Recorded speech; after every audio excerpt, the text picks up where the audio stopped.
Well, Thursday was the deadline for bills to pass out of their committee of origin so they can be heard on the floor. Capitol reporter Augusta McDonnell has a breakdown live in our newsroom. Augusta. Carl, Amanda, this was a very busy week at the Capitol. Just on Thursday, there were about 150 bills on committee agendas as lawmakers sprinted through their first deadline. Here's a quick look at some of the top issues that are now headed to the floor.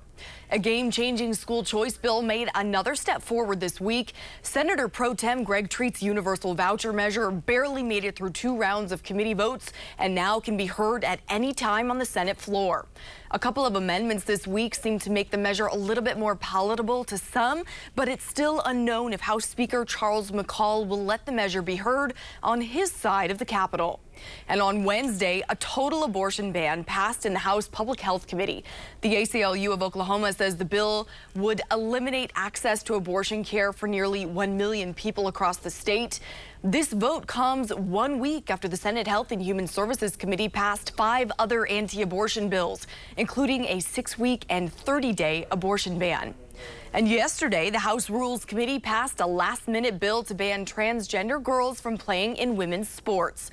However, the OSSAA reports that there have been no complaints about current policies to address this issue since it was put in place in 2015.